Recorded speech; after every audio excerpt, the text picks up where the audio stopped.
Jimmy's Jam Box.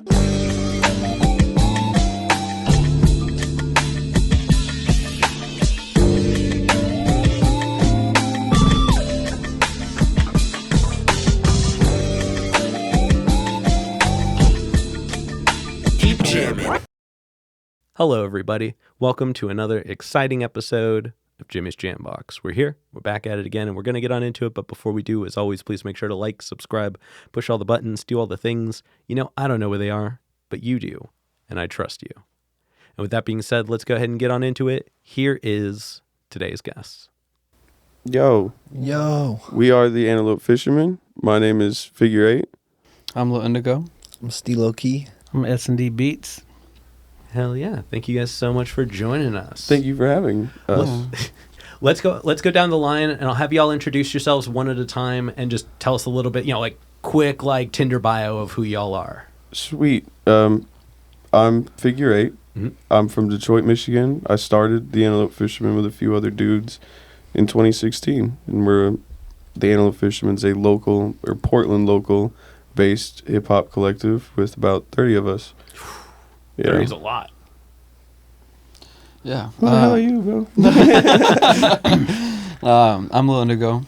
I'm actually from Portland, Oregon as well. And I want to say for the last few years, I've been running a group called Young Game before I became a fish.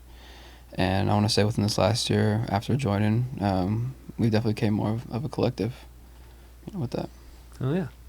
My name's Stilo, and I'm from Vegas originally, and I'm a hip-hop artist along with these guys. I'm super excited to be here. We're just a collective from Portland. They've already kind of went over it, and that's all I got to say on that. Oh, yeah. SND Beats, I'm a producer in the group from LA, and Fish Gang. Hell yeah. All right, now we'll probably dive into the remaining 26 of y'all later in the conversation. Absolutely. But for now, let's get to know each of you a little bit more while we're here. And so let's go down the line. Do any of you play any instruments? I think out of the people on the couch, S&D plays the most instruments for sure. Okay. Right? What do you got in your arsenal? Guitar, drums, bass, keyboards. Oh, hell yeah. Recorder. Yep. It's a requirement. I can play the triangle. Yeah, I'm Good shit. Like just Mean acoustic triangle. or electric? Both. Nice. Whatever you can. Pythagorean, all that shit. Just from one person who plays bass to another. What bass do you have? I have two. I have Ibanez 4-string. Okay. The SR model, and then the other one's a PV 5-string. Yeah. So. Hell yeah. All right, dope. And then what got y'all into music initially? Like, what was your jumping off point? Together or just as a person? As individuals? Growing up in Detroit, for sure, I got to look at the TV, and there was a guy who looked like me that was, the biggest artist at the world at the time. So that definitely inspired me to want to do it. So I started rap battling when I was 8 or 9. And then, yeah. Hell yeah. I think that started it out. Yeah.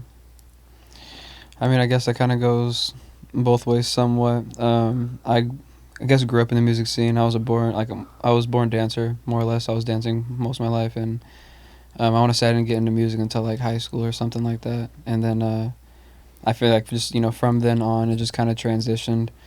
Had a huge spiritual awakening, we'll call it, and I feel like what outlined that understanding or that perspective of, just within that experience, realizing my purpose had music involved. And I think from then on, it just kind of took forth. Yeah. I guess just listened to a lot of hip-hop as a kid, and I remember listening to a lot of Tupac and just Outkast. I remember seeing the Speaker Box CD all the time when I was a kid, and I feel like I just listened to hip-hop records like that, and it just resonated with me in a way that other music didn't resonate with me. And so I feel like as I got older, I just started wanting to make music, and that's what I did. Hell yeah.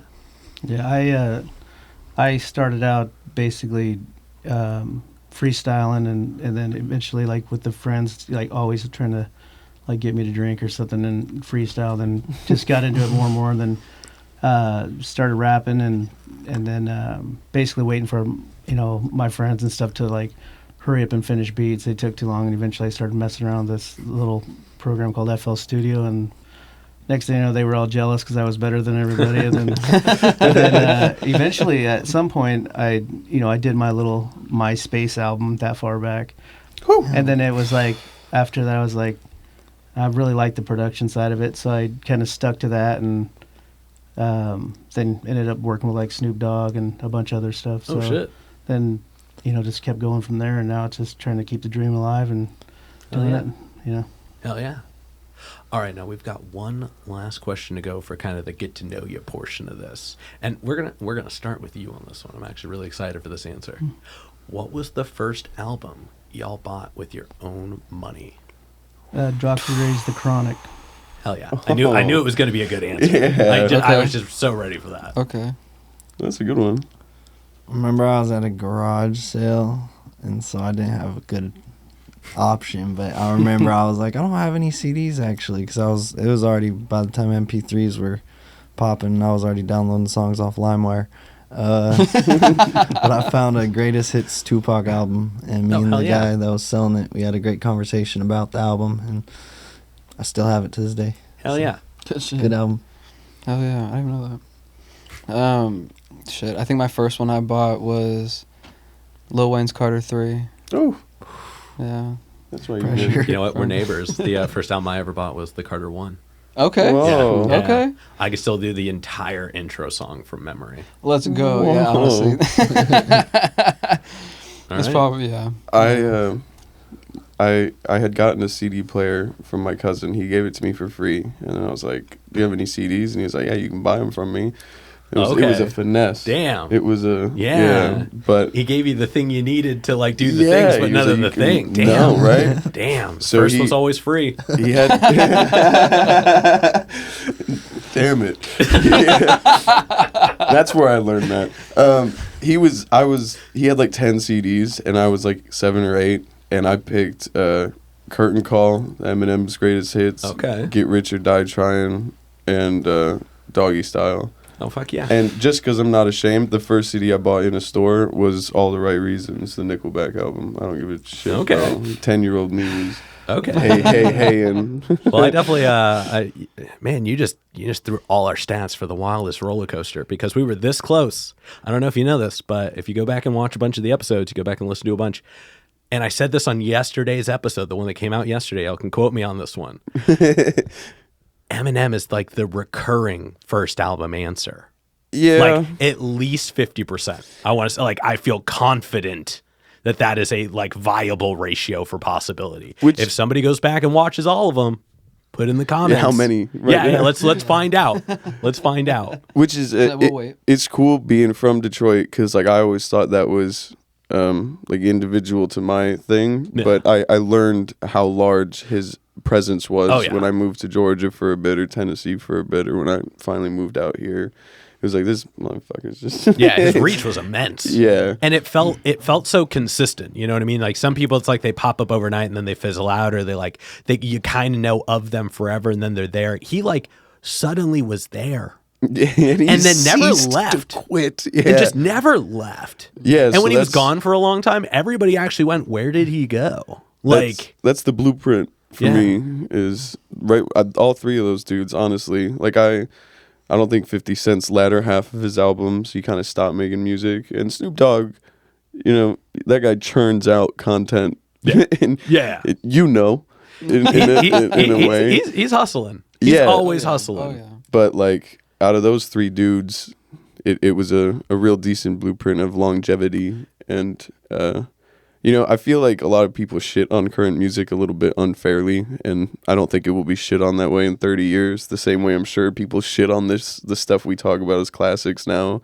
There's definitely more of it, so there's more garbage, but I think too that there's a bizarre like separation generation wise, like because like the generation like before ours was so like it was a media, it was a platform, it was the radio, it was a thing.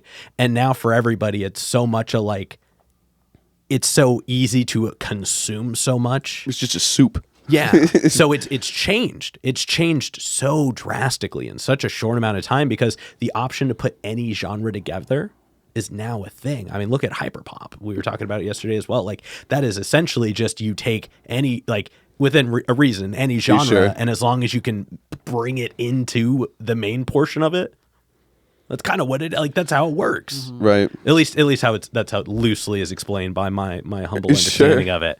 But like, music is just so malleable now, and a lot of music used to be rigidity. That used to be the importance. You were this style, you were that style. If you did this, you were this. If you did that, you were that. Now everybody's just like, dude, if I like it, I just want to do it. Yeah, song structure went out the window like 25 years ago. Yeah. And it slowly descended into... Yeah. And I mean, don't get me wrong. There's things I love and don't love about current sound. There's things I love and don't love about previous ones. Yeah, but it's just a progression. yeah, and as long as creativity is happening, like, why stifle it? Who does it hurt? Right. Like, that's my thing. Yeah. It's like, if you're making music, that's times where you are doing something. It's you know the what I mean? same Like, people that listen to Prince that are like, I don't get Lil Uzi Vert. And it's like, Yeah. don't you? you know what? Like, if it helps, I don't love either of them. Yeah, that's, like, you know what I mean? but like stylistically, Yeah. there's so much like you can look at a hip hop artist that people from the older generation and be like, I don't F with that at all. Yeah. But there is a direct correlation to someone they did listen to in the 70s and 80s. Oh, yeah. And, It was just, it's cool for Steven Tyler to talk about Coke, but Jay-Z does it. yeah. Well, I mean, just, you know, like, it's always down to the times. You know what I mean? Like, the music that's happening currently is indicative of the people who have the energy to start making music. You know what I mean? Like, the main level consumer of music is like, I think it's like 16 to 22 or something like that. Don't quote me on that. That is the rough. We missed our window. But that's like, you know, it's a young audiences are the audiences who ingest the most music because they have the most time. Yeah. They have the most like malleability. They have the most interest. New things interest them and inspire them. So they're always going to be the ones, you know, like it's the we get older, they stay the same age as far as listening goes. And it's and it's like, there's nothing wrong with it. Like, that's really what it comes down to. I think it's such a strange narrative. We spend too much time talking about how it isn't that way anymore. That's fine. I'd You know rather what talk also about what is- it's gonna be and what it is. Yeah, like, we used to not have running water. I don't know about you. I like toilets that flush. Yep. Call me crazy. Call me post Dark Ages. But, yeah. Someone told me recently that they were like, I just think all music sounds the same because people use autotune. And I was like, well, what about the 500 years of no autotune music? Did that all sound the same? Like, it's Dude, like, let's not even talk about the fact that classical music is a bunch of covers. right. You know what I mean? Like some of the coolest classical moments in recent history are just like, man, this group played Moon Night Sonata. It's like people make black and white movies now or music videos as like a stylistic statement. Yeah. It Yeah, used that to just 90s be what we VHS filter. had, you know, like That's a thing. I wouldn't call movies with pictures with color a like it's people doing this too much. It's don't not you true to think the it's, art. Yeah. Like it's progressing and things are getting better. Hell yeah. All right, let's go ahead and keep moving on. Let's get back to the interview at heart and let's dive right into it. And I think we'll let you answer this one because I imagine you'll have the most direct answer. Sure. How'd y'all pick the name? Ooh, we get this one every time. It's definitely a common like interview question. Yeah, especially when your name is the Antelope Fishermen. Yeah. We started in a house in Troutdale, and it was like not a trap house, but as close as you could be to one. There was just people constantly in and out of it on the couch. It was like a fresh out of high school house. Yeah. You know what I mean? Like a halfway house for regular life. Yeah, for nerds. And there was like 6 of us, and I had my own place, but I stayed on the couch most of the time. And we had like a whiteboard, or we were using the wall maybe, and we were writing down stuff. Because my name is Figure 8, so if you Google me right now, you're going to get racetracks, knot tying, and Ellie Goulding. That's it. I'm not going to come up. It's been a word for hundreds of years. Yeah. So when we picked it, I was like, it just has to be Googleable. Like I'd like to like it, but beyond that, my only stipulation is we have to Google it. So we spent a good 8 hours just getting high, hitting like, what about the orangutan warriors? And it was like, no. What about the? I don't hate that though. Yeah, like I don't hate that. We always joke we could have been the zebra huntsman instead of the antelope fishermen, but it was just like that for hours. And I don't even remember which one of us said it. And young Ned brought up to me recently, it might not have even been someone in the group or that lived there. Just one of the people passing through the house just went, "What about the antelope fishermen?" And Tag was like, "Write that one down." And it stuck. We joked about it for long enough. It wasn't even our official name for like the first 6 months. We just left it. We were like, let's just call ourselves that for now, and we'll move on. And it's crazy because I feel like every time we add someone new to the group, we have to be like, it'll grow on you. Yeah. Like, I mean, it's catchy, and none of those words are weird words, and they're all phonetic.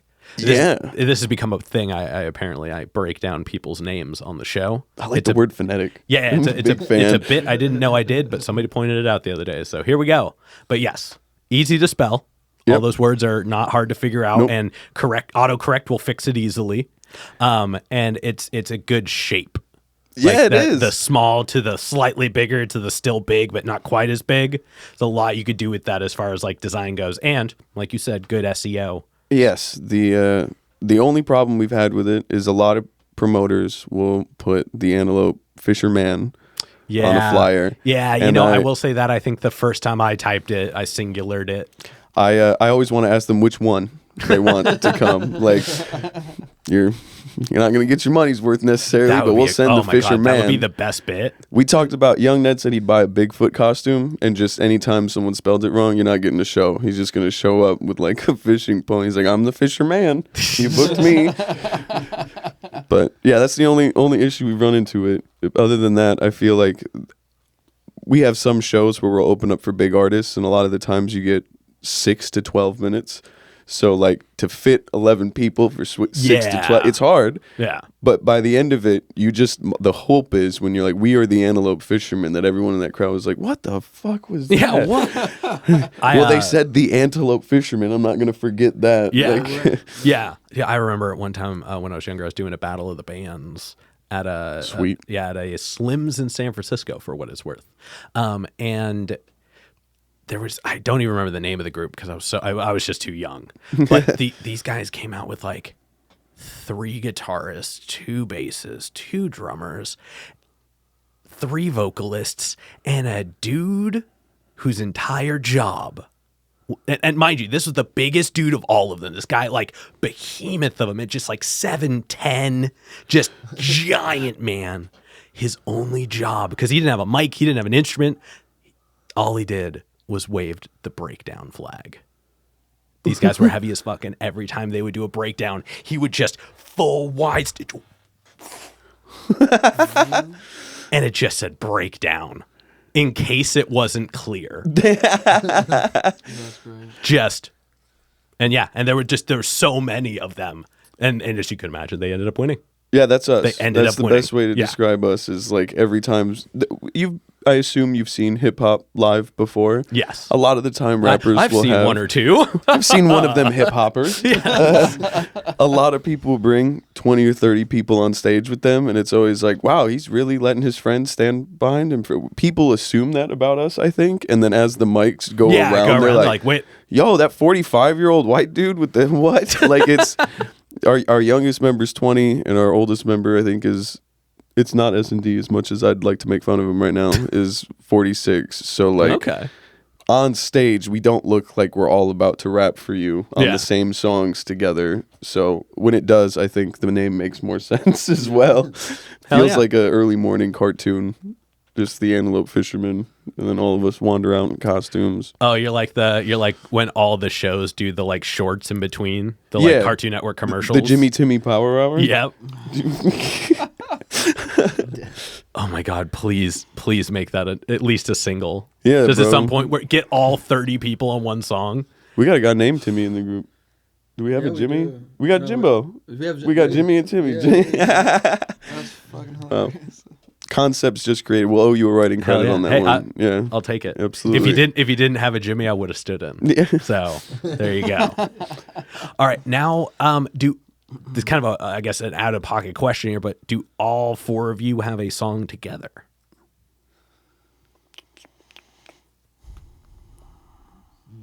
Wow, that is a difficult question. I don't think currently, actually. He I'll has take a second writing credit. Thank you. Damn it. He has a song on me and him and 4 other dudes in the group have a song on one of his beats. Okay. And then me and Steelo, we're on 3 or 4 of the songs on the album together.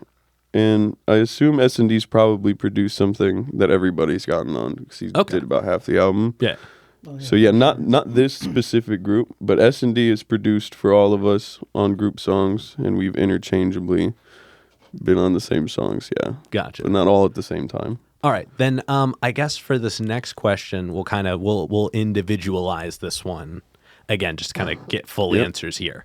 But take us through the writing process for y'all, like as individuals. Like, how do you start a song? Like, when you get inspired, obviously. We'll assume that you are in the mood to make music. We'll cut past that one. But when Foreplay's over. Yeah, what are the things you do? And we're gonna save you for last on this one because you have like a lot of extra process, which I'm really excited about. But let's get into it. How do you start a song? Just with the beat and a lot of noises. I'm one of those guys that just sits in the back going, and then I put words there. Like I used to be hyper focused on the words as a battle rapper, and my music was terrible as a product of that. So it was just like, how many rhymes and similes and punchlines can I cram into each bar? Yeah. But it took me an effort to transition into, I have to like how it sounds before I even put in a word. I have to find the melody or the rhythm or whatever before I figure out the words. And it's generally just my phone and a beat. There's 3 or 4 producers in the Fish, so I'm constantly getting folders to distribute amongst everybody. But I'm going through them bitches first. You know what I'm saying? I'm like, I'm checking through. Here's what's left, you all.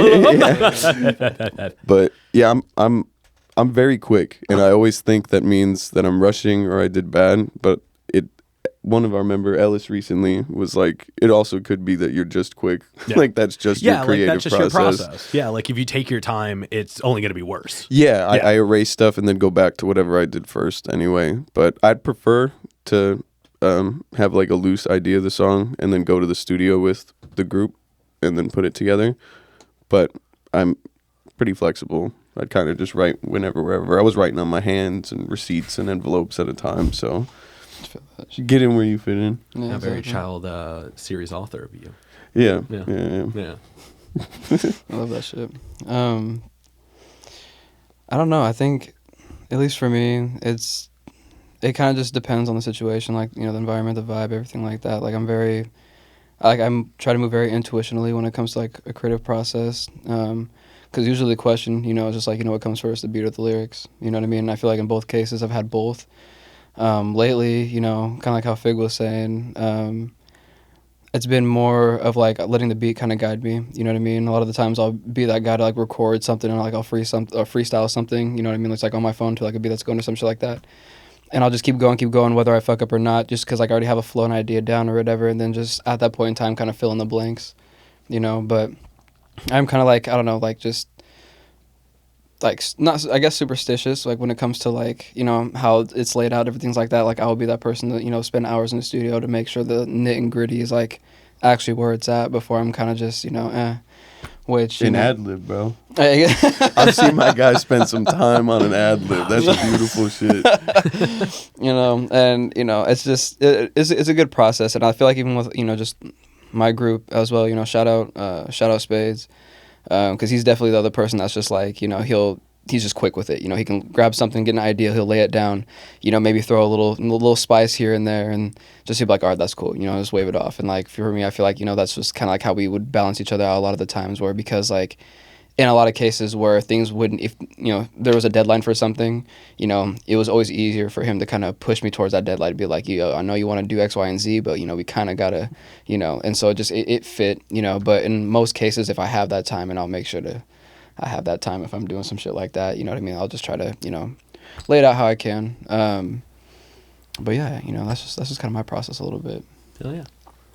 I feel like my process kind of differs from where I'm at, because usually I do a lot of the stuff that everything that I've really released at home. So I'll either make a beat and then start from there, or I'll go on YouTube, find something or whatever. And like, I feel like I relate to both what they said a lot. It just, sometimes it's either the beat or the lyrics, and sometimes I'll have one or the other first, and then just carries itself from there. And I feel like I do like being in my home studio a lot, because I can experiment more, and when I have ideas that I don't know if I'll like or not, I can test them out, and I don't feel like I'm wasting like time and money and other people's resources on like trying to figure that out.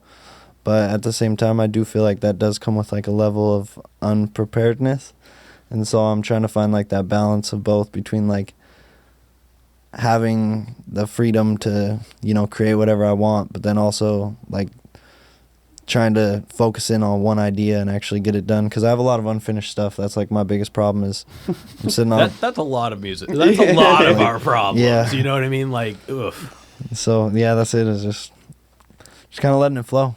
So, and yeah, the unfinished project thing is killing me, and so I'm just trying to like reevaluate how I actually go about finishing work now, because that's just it. I'm trying to actually get stuff done. And I heard some recently where somebody said a finished product is better than an unfinished one, where it's like, at least if you get the idea out, you can come back to it later and then change it. But if you don't get it done, then you're going to be way less motivated to ever come back to it and like want to change it or whatever. So. Right. You know, just to interject real quick, it's been said on the show before, so this is definitely a callback at this point. But this is a merge of two things. One, the most important thing you can do is just do it. Yeah. Like, after that, the only thing more important is to do it again. That's it. And it's big. I think in the beginning, like now that we have so much accessibility to things where we're like, oh, you can make perfect sounding things off of an iPhone, you know, you can do everything with the iPhone headphones. Like, you remember that narrative from back in the day? Like, because we assume so much of this can be done, and we don't realize that some of the stuff being done is by people who are just way too knowledgeable, and their knowledge translates to everywhere, just like people figured it out quickly or something. There's not as much unpolished like being put out. And I think that actually, like, you know, there's more in that. There's something that could be said more in the raw. Yeah. But the problem is because the way, like, the unpolished is also so raw now, like, and a more presentable platform where everything sounds better. It's that gray area of like, is there a too bad? Yeah. And so it's like it's a line we all skate. But no, it is important putting stuff out, especially once you have a concept, because what you don't have in the future, but what you do have an abundance of now, is a test audience. You have a smaller, controlled group of people that you actually communicate with. So you can get, yes, it'll be somewhat clogged feedback because it's, you know, from people who know you and care about you to a degree. But once you get to a certain point, you have a malleable, you know, few hundred people that you can put something out that might be, you know, might not be your thing. But if they all vibe with it, that's a direction you might want to move. Yeah. And if they don't vibe with it, that doesn't mean you don't have to either. That just means you might need a new audience that correlates to what you do more. So there's a lot you can do in the early stages that you don't get to do later. Yeah, it's not much of a risk to be diverse with your sounds or creative or individualistic right now. Yeah. Especially because, I mean, at least for us, I think the reason we get booked is just our performances more so than the music. We were constipated for some time, not dropping shit. Yeah. Hell yeah. All right. We've got one more person going. Yeah, my process is basically, it's evolved. I mean, it used to be start out making drums and then started trying to figure out how to add melodies and stuff to it because I wasn't as creative at that back then. And then overly produce and add too many sounds to where you didn't even want to rap to it because it's just all types of crap on it. Then it got to a point where I just started making beats until they made me want to rap. Then I knew I was done. And now, since being with the Fish, it's like everything's tailor-made. So it's like now someone will say, I want this style. and then now I approach the beat or whatever into that style. Like even doing punk songs and stuff, it's like, okay, you're gonna need to get the guitar out. Or I've even gotten down where it's just have my son play the drums, and in fact, it's on one of these songs too. Oh hell yeah! But it's basically work until it makes you want to rap to it, and then you're done, and then arrange and mix and all that stuff. But basically, the process of sit down. Now I know what style I need to do. Whereas before I used to just like, in fact, a song I produced with my fish, it's like I just was tired of having an objective, and I just wanted to freely just go in and just throw down something real quick, and in 5 minutes that song was made, and I was going to delete it, and then next thing you know, Fig It's the first song on the album. puts something down. It's how we opened the whole thing. It made me want to rap, but I was like, I just can't delete it, Yeah. But, I mean, I don't think you have to delete projects. You know what I mean? You can let them sit forever in a like multi-terabyte vault. oh yeah, I have at least 4,000 terabytes at home full of just random shit. What's after a terabyte? Does anybody know? A perabyte. Zigabyte. Oh God. Yeah. Hey, whoever knows that, put that in the Not a comments. good Ziga. All right, let's go ahead and. Sorry, I didn't push. Oh, here we go. This will be a fun one. Let's dive into the album a little bit. You all know it pretty well. Yes, I believe so. Here, I'll go ahead and I'll hold it on mine so everybody can see it. The album, The Fish Tank, Get up October all close. 20th. October 20th. Hell yeah. Oh, there's some inside. Hell yeah. Very elegant. Thank you. It's actually, it feels amazing, y'all. Like, it doesn't feel like cheap in any way. I guarantee you it's going to sound phenomenal in anything you put it in. Wow, that was a great review. Hell yeah. I'm putting that on the back. Perfect. You could quote me. It's recorded. Yep. Oh, perfect. Artwork Jimmy, remember done to by edit the this in fish as post? well? No, I'm kidding.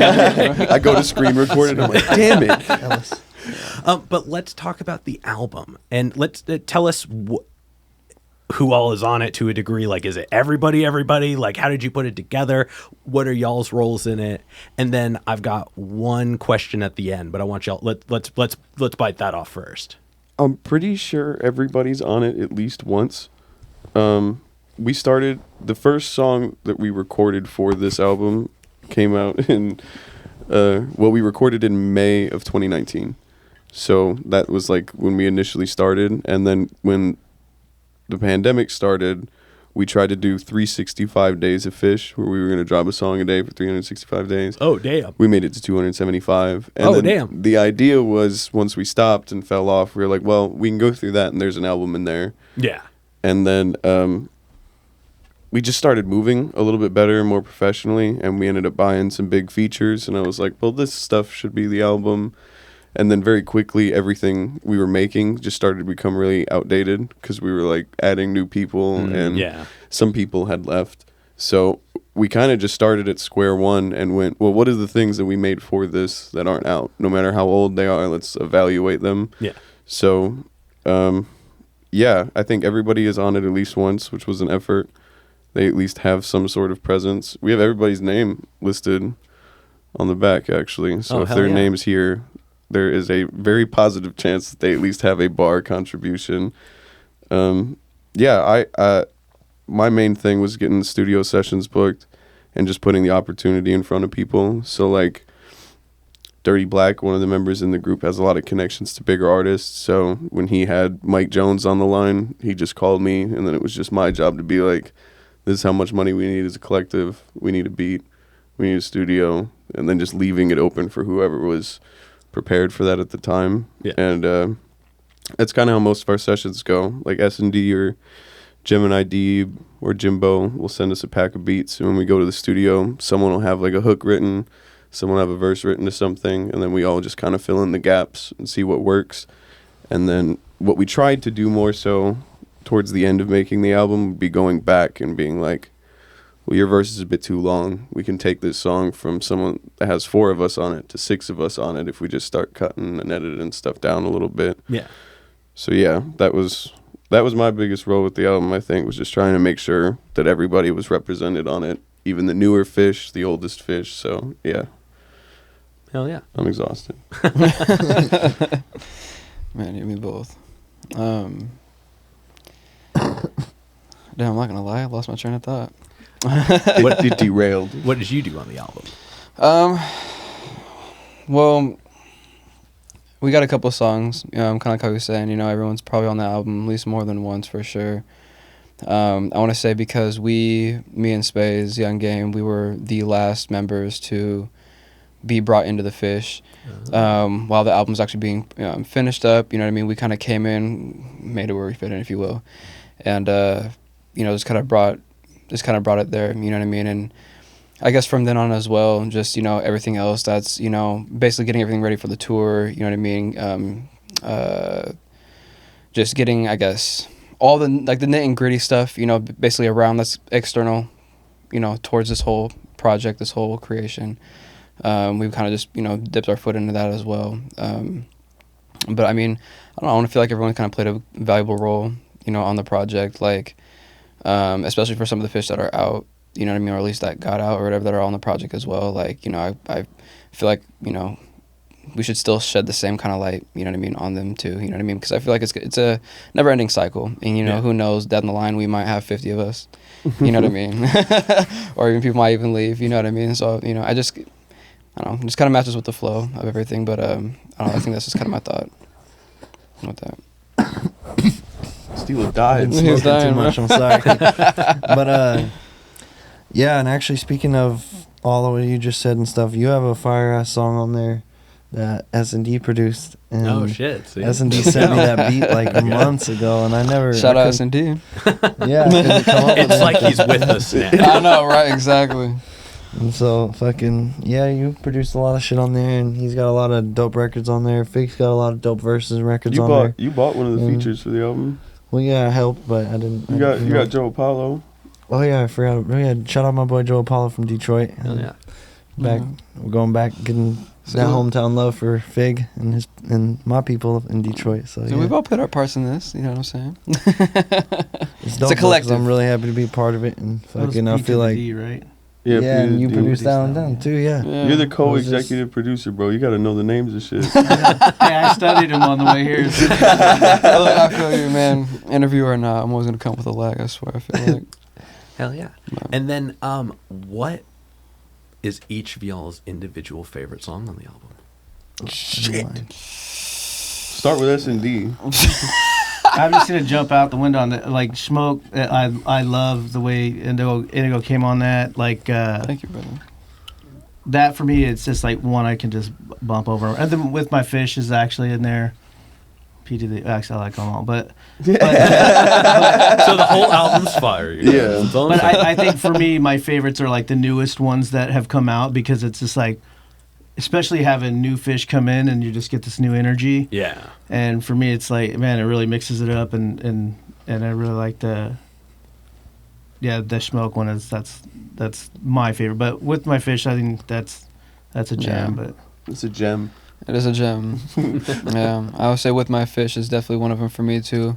Pond of Fish too, and I'm not even trying to be biased on it. I think that was Shout out to Token. yeah, shout out Token, Mad Heavy, who's another producer of ours. That was actually the last song that was on the album, and probably the biggest bitch to put together. But I loved how it came. Everything happens for a reason, and it fell into place exactly where it needed to be, and just the turnout of it was great. It was unexpected. And yeah, you know what I mean? So I shout out to everyone that, put their fingerprints on that song, even the whole album, you know what I'm saying? But We're all just gonna be like this one, but also the rest. exactly. But Pond of Fish, With My Fish, you know what I mean? Are probably my top two for sure. Yeah, I don't know. Pussy on My Lips is pretty good too. Yeah, Pussy on My Lips. It's hard to. That was hard to top, man. Yeah. All right. I don't know. We skipped over you. Oh Don't no, think we forgot. I go. I'm on that ass, son. Let's say With He My thought he got Fish. past it. I forgot to look at the names. I'm sorry.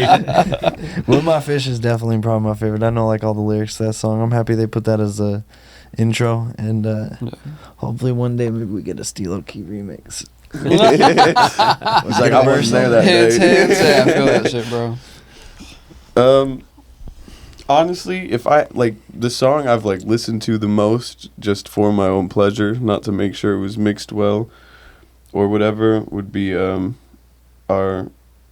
first song on there we did with Bill Saber, who's an artist out in Buffalo. We flew him out here recently and did a show and shot the video for it. I really like when we get a big feature because it's generally we can only afford it if we all pitch in together, which means it's 12 or 13 of us on those songs. Yeah. Which like will bring a tear to my eye, even if it's the silliest shit or the dumbest stuff, because it's just like there's no reason that all of these people should know each other, let alone be making songs together. Yeah. Like I don't know, we got just kids that play Magic and Dungeons and Dragons in Gresham making songs with people that like just got out of prison, and this is their like, you know, re-entry into the music scene. It's just such a dichotomy. So that would for sure Good word. be, yeah, thank you. I insert it as often as I can.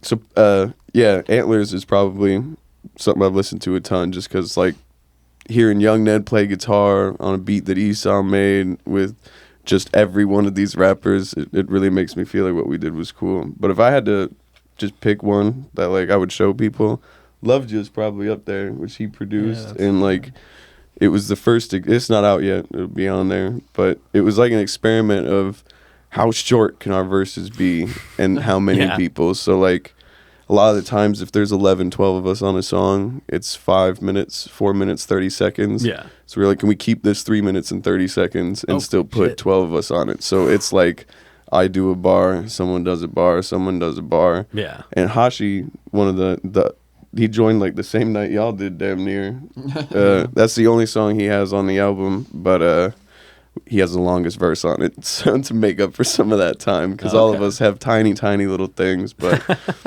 I would say that we've been performing that one at every show, along with Smoking with My Fish, getting ready for the tour. So it's funny we picked those. They're in the set list quite often. Hell yeah. Have a certain resonance. Definitely an attachment. Now, why don't you go ahead and tell us about the tour you have coming up? I mean, we'll have you like plug dates and things like that a little later, but just like tell us how you put it all together. Shit. Because I assume you don't tour with all 30 people. We're doing our best. Okay. That's the plan. So it's called the Noise from the Fish Tour. Noise from the Void is the rock group in the Fish that just dropped its first album, and the Antelope Fishermen. Love that. Yeah. So do they open the shows? we're together, so like it'll be like I do most of the vocals in Noise from the Void and Young Ned, so like throughout the set when it makes sense we put those songs in, unless it is a show that there are a few that Noise from the Void was just booked to do their own sets. Okay. But yeah, it's 32 shows, 16 cities in like 35 days or something. There's a few nights where we're double booked, so some of us are going to be in Seattle and some of us will be here in Portland. Oh, damn. But we don't have the money right now to get on a bus and go across the country. Yeah. So we did our best to be like, how can we get within like a 250-mile radius? Yeah. How many times can we go and come back? So it's like strings of shows in the surrounding areas of Washington and Oregon, and then we come home every couple of days to do a show here.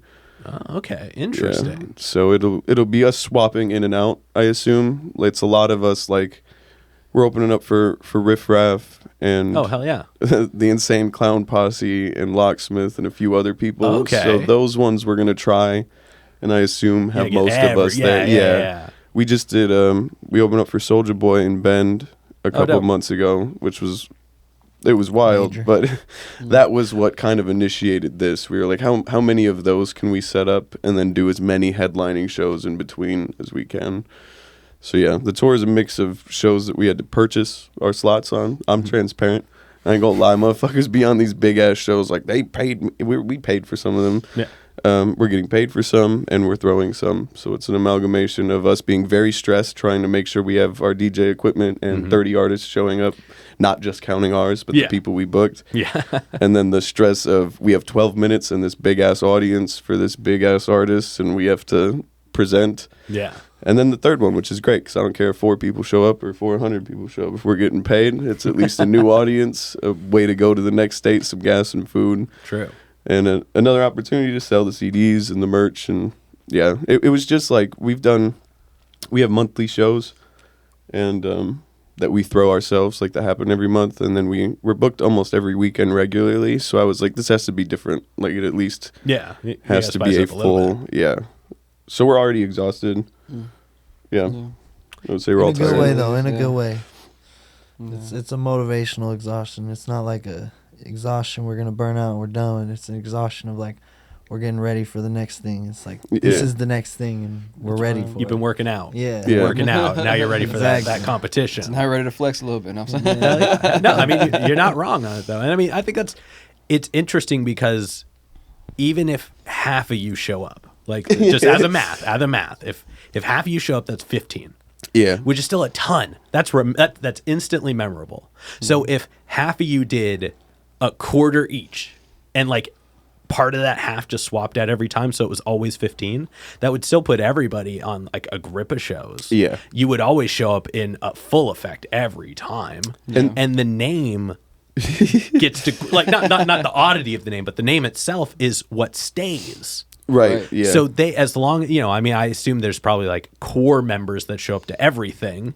we try. Yeah. Yeah. But for the most part, it's like people will see the name and they know the experience. It's almost like the Jabberwockies. Yeah, exactly. Yeah. We've been referred to as the Blue Man Group before. Oh, that's Oh, yeah, Because that's- it's just like Yeah, it's just an amalgamation. it's at a it's certain an point. experience. Yeah. You don't know what you will get, but Yeah. you know that there's probably costumes. They're probably gonna throw some shit at us, and there's gonna be way too many of them for me to keep track of. Like Yep. that's Is there any choreographing at all? Like, is there like any planned movements or? so Noise from the Void has there. It's we only have one album with them, and it's a concept album. So the few times we've headlined a show, it's very choreographed. There's people in costumes that come on. I do a few costume changes on stage. Okay. The Fish is more so. We spend a lot of times doing choreographed stuff, and you get burnt out when you bring all this shit and there's 5 people in the crowd, Yeah. and then you don't bring it for the next show and there's 1,000 people there, and you're like, fuck. Yeah. So we've kind of had to find this middle ground of like, we prepare for certain shows to Yeah. be like, Well, I we're think gonna that have makes these sense. props, we're gonna do this type of Yeah. thing because we know for sure there'll be an audience there. But if we could, it would be a main part of what we do. Yeah. Like the last meeting I had with Jimbo, he said that specifically, and immediately after that, the next show, he did his one song, and for the rest of the set, just kept acting out what we were doing with members that weren't rapping, and like no one had prepared for that, but people loved it because Yeah, he was just see? trying to show me like just fucking something, Yeah. Yeah. like yeah. just any sense of that and- presentation. yeah. Even presentation built in chaos is still presentation. I agree. Yeah. When we opened up for Soulja Boy, one of the members of our group fell off the stage, and that was one of the more memorable Oh, yeah. things. I Yeah, tried to that- throw a shirt into the crowd, and it got like caught on the ottoman above the crowd, and they spent the rest of the set like knocking it back until it fell out of the back of the crowd. Like the insanity of what's happening, Yeah. I think, is part of the reason why people like us. Yeah. Hell yeah. Yeah, I can't remember who it is, but I went to go see the Flaming Lips a few months back. Oh, sweet. And there was this group that opened for them, and I really wish I remember who it was now because their son was like the son of, or one of the guitarists and vocalists was like the son of somebody famous, like not Willie Nelson, but like somebody along Sure. those lines.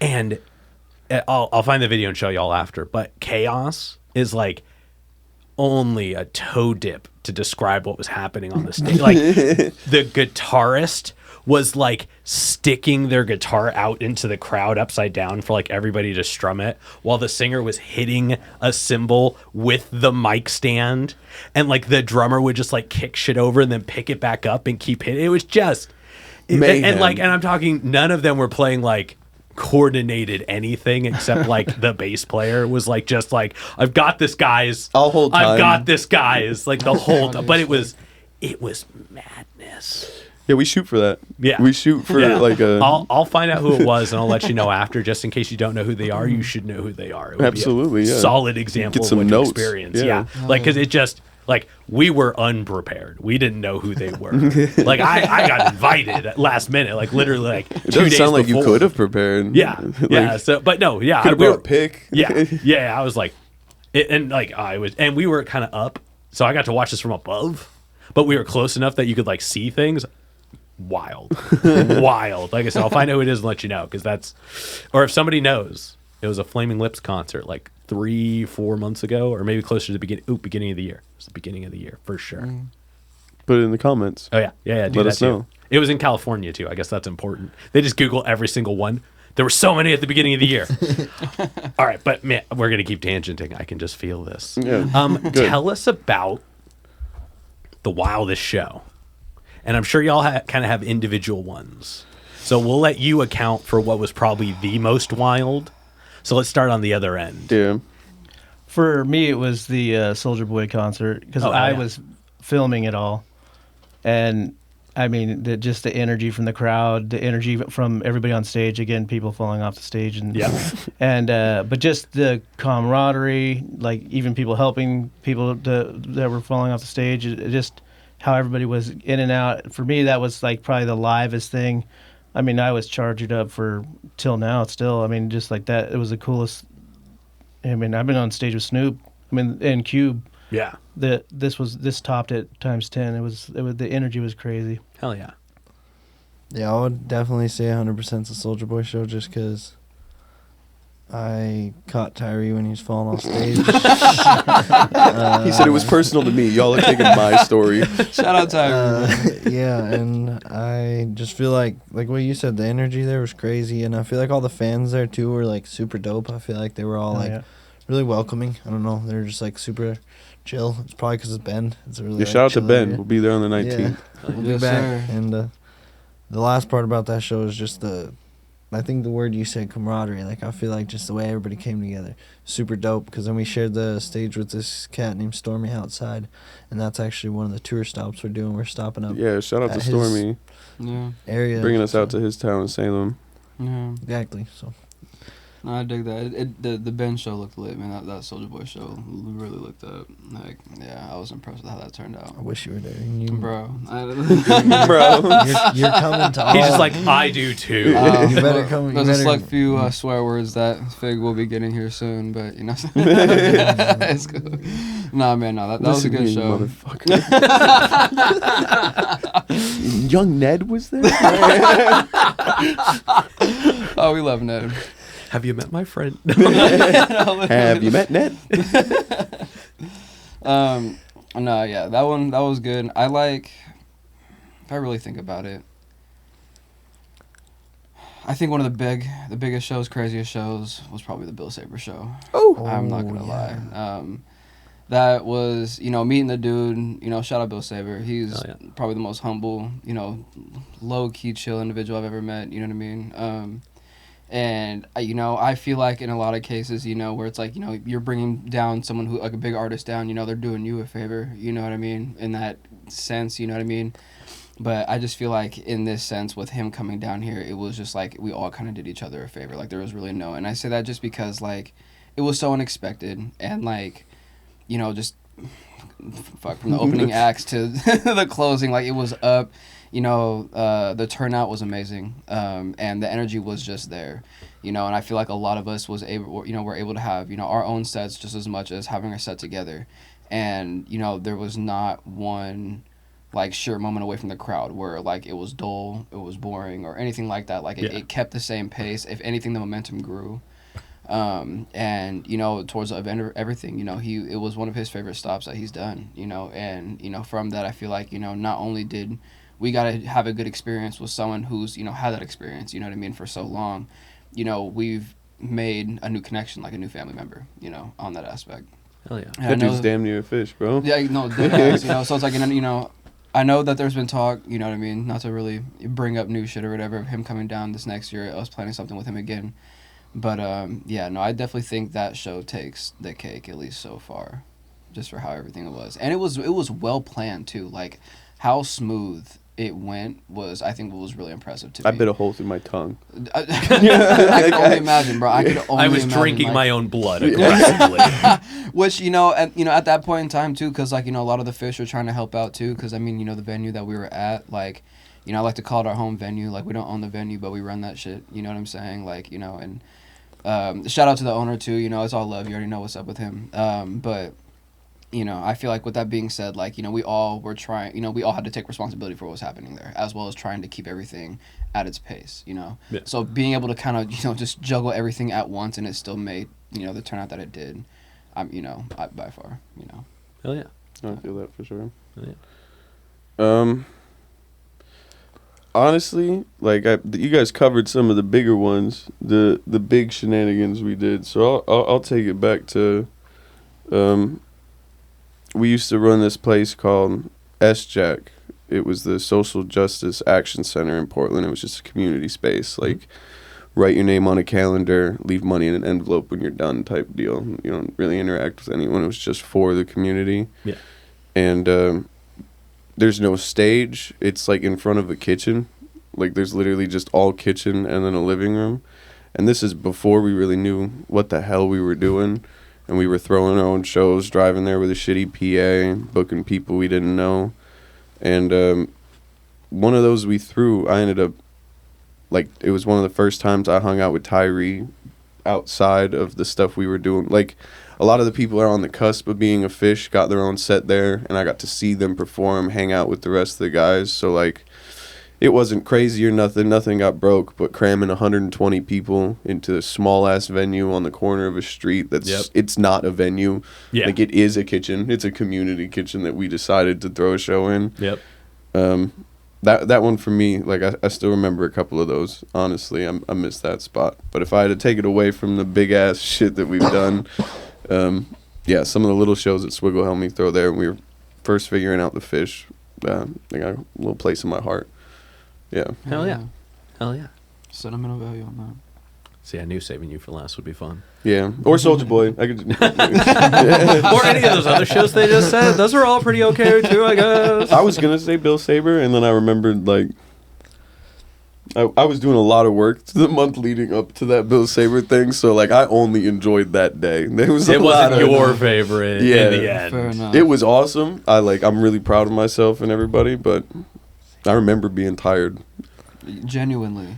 Yeah. Like, The show ended at like 1 a.m, and then the next day we shot 4 videos with him. Oof. Because we flew him out here. I'm not going to fly you back to do You're not going this. to miss out on that opportunity. So it was. That's part of the business, though, it was a right? weekend, absolutely. Yeah, that's how it goes. That's how it goes. That's where you wouldn't mind missing the sleep. Yeah, now that it's over and you probably got some of that back. Yeah. Now I like it a lot more. Yeah. Now you look back and you're like, from what I can remember, it was great. Yeah, all the content we got from it was so enjoyable to watch and post. Yeah, and I will say he let us. We had one of our songs on the album with him in our set, and I told him, like, hey, I don't have any extra money to give you. I know that there are fees that come with that. Don't worry about it. We're not going to introduce you like you're coming out. We're just going to play it. It's coming out tonight. We're going to wrap your hook. And, like, right before we went on, he was like, pull it from your set. I'll put it in mine.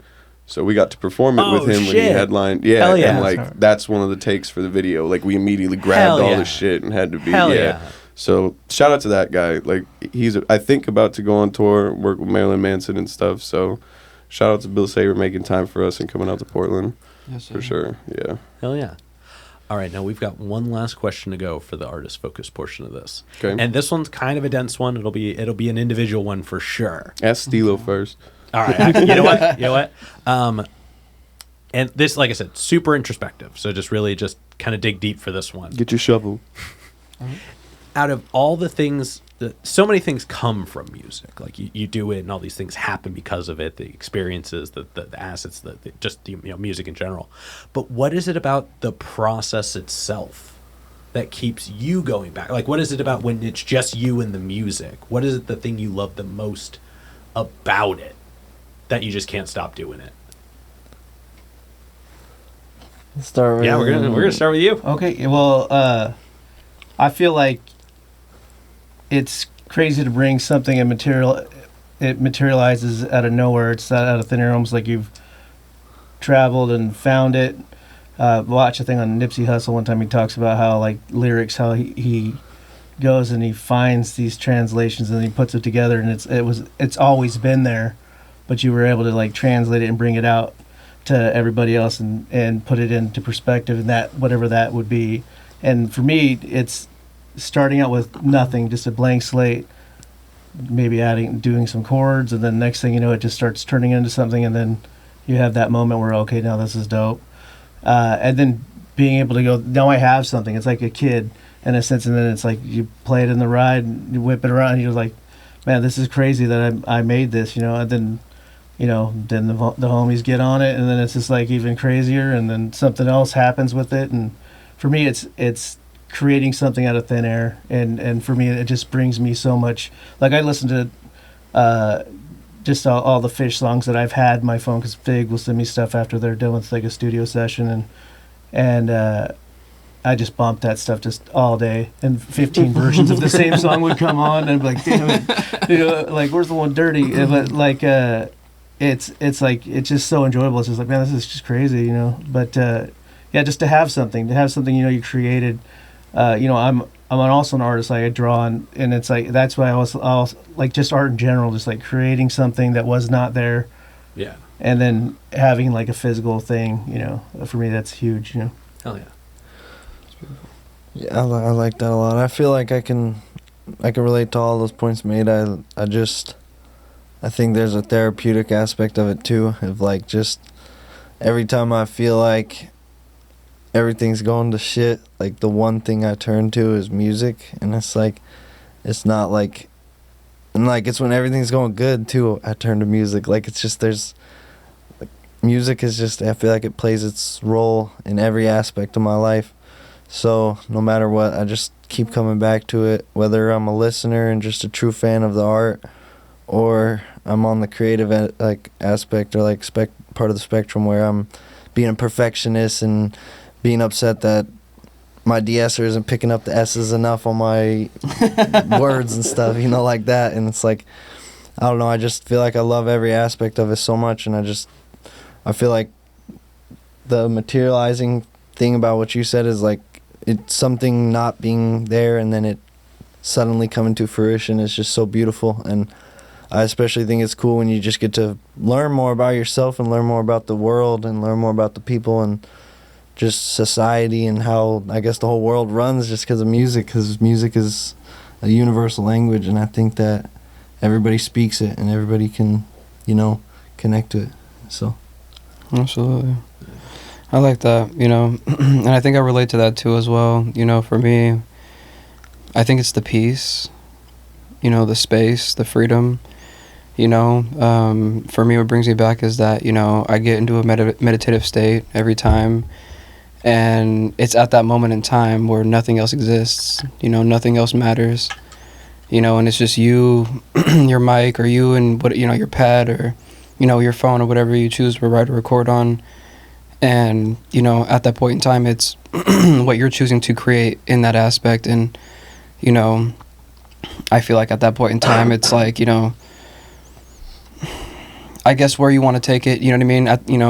It becomes its own creative process, because, like everyone's saying, music it's the language of the soul. It's the language of the universe, you know what I mean? And everyone can connect to it. Everyone can, relate to it. And at some point in time, there was some emotion or something that brought you to a song or a bar or, anything along those lines that's, motivated you or helped pick you back up or whatever the case may be. You know what I mean? And I feel like, speaking for a lot of us, when it comes to, our upbringing, the shit that we've gone through, it's just, trying to be a voice for the voiceless. You know what I mean? Like, there's so much shit out here nowadays where it's like, at least on like the judging side or like the hating side of things, you know what I mean? Where, people just like to prod and pinpoint and, just pick apart different things, you know what I mean? Where I feel like where music just has that unison, it has that, just that connectiveness, that centeredness that, we all can relate to, you know what I'm saying? And, I feel like to me, that's what makes it beautiful. I think that's what makes it art, you know what I'm saying? Because it's something that you can always go back to. One of the things I've heard, I've learned, is that art is never finished. It's abandoned. You know what I mean? Because you can always come back to it and do whatever you want to do to add more, take away, or, whatever the case is. And, at that point in time, it's just you in the process, And, I feel like at that point in time, this is, the solar system's the limit at what you could reach for, So I think that's what really keeps me going and, drives me to keep doing what I'm doing, besides just trying to get our message out there and, try to, at least in my case, just help wake people up, help people, understand that there's so much more to life than what's on your phones and, what we're taught to think and feel about certain things, you know what I mean? And I feel like I feel like music is a really good way to kind of, reach that branch, and I guess plant that seed, pave that way, Hell yeah. Honestly, like, the Fish, I have a solo album I'm sure I'll eventually put out that I spent a lot of time on, but I think if the group disbanded and I couldn't find anybody to make music with, I might not, Like, there was a time where I would say the first 10 years, all I cared about was being the greatest. Like, that was the reason I did it. I woke up and I was like, I want to be ahead of Tupac in that conversation. I don't want people who call me Not So Slim Shady. I want to be, like, I want to sell more than that. And then there was this, like, existential period I feel like I went through. I was so hyper-focused on being remembered. Like, I was like, I don't give a shit how much I sell anymore. I don't give a shit if people think I'm the greatest. I just need to make an impact. Like, by the time I'm gone, I need to live another couple hundred years off just my name. Like, we still say Mozart. Like, that name is still uttered on a daily basis and probably will be for hundreds of years, and he died a long time ago. And I know there's artists that died 10 years ago that maybe no one will ever say their name again. And I just, like, I was terrified of that. Like, especially before I had my kids, I feel like I was so hyper worried that if I died, that none of this meant anything. Like, all these years that I could have gone to college or spent more time with my family and friends and shit like that. But once I got over that hump, especially now that, like, I have my kids, we're making some money off of music, we're doing a lot more of the stuff we wanted to do. Like, the thing that keeps bringing me back to it is just the fact that, like these aren't my friends. This is my kids call these dudes uncle. I've slept on the floor of most of the people's houses. I've fed or been fed by everybody and vice versa. Like, in the same year, I think I paid 3 Fish's rents and 4 of them paid my rent. Like, it's just, I wouldn't have survived without these people. So to have this thing that brought us together be the thing that, we're arguably all the best at in the things that we do in our life and have the most fun doing and get to go present it to other people. I don't think those other things left me. I think deep down, I'd still like to be in that top 5 conversation by the time I'm done, as silly as it sounds. And I hope that the work, like, if there was a plane crash while we were on tour, I've thought about that before, right? Like, all 30 of us go down like a baseball team. I'd hope that we'd done enough that there'd be murals. You know what I mean? Like, I think we've impacted enough people that no matter what happens now, you don't get that number 1, you don't get that platinum, you don't sell out a big ass show, that we've affected enough lives that it doesn't matter. Like, they will keep. We haven't done as much as some famous people we look up to, but I still bet our names would circulate for a lot longer than me as a child would have thought. So, like, that's always in the back of my mind. But honestly, like, I was homeless when we first started the group. So, like, I was supported by the group. I was only asking for favors. Yeah. So the part of me that feels like, to a fault, hyper responsible, like, I can't give this up, I can't stop, because all these people could have just, gone to school or done something else with their lives, and I said, nah, we rappers. So, like, I have this constant thing in my chest where, like, every time I watch a show where I relate to somebody, because they're, like, trying to take care of a lot of people or trying to keep something together, there's always one adult figure in their life that's like, it's not your responsibility. Mm-hmm. Those are other, and, like, I've never subscribed to that. Like, no. I get it. It's not necessarily healthy all the time, but, like, it's not just like these are people. Like, I've been in bands where I didn't really know anybody. We weren't really friends. Like, we did a job and we went home. Like, and it just feels like a chore. There's a dude in our group who was 16 when he joined. Like, he's 20 now. He could be done with college. Like, you gave your life to this. And it's not like we're the military. His risk of dying is pretty low. Higher than if he was a country singer, but still, like, pretty low. And I don't know. I think part of it is there will always be a guilt in the back of my brain if I were to slow down or give up. Because there's literal children that I said, hey, you're going to get on board with this, you're going to do this, and it's going to work out. Yeah. And I don't think if it was just me, I would have that drive. I wouldn't want to. Like, from the beginning, this is all I wanted to do. I just couldn't find other losers for a while. But we found each other. Hell yeah. Y'all said so many answers I can't touch on individual You points, sure? but I just want to, because I ask that question a lot. That's like, it's a newer question, but it's definitely like one of my favorite ones.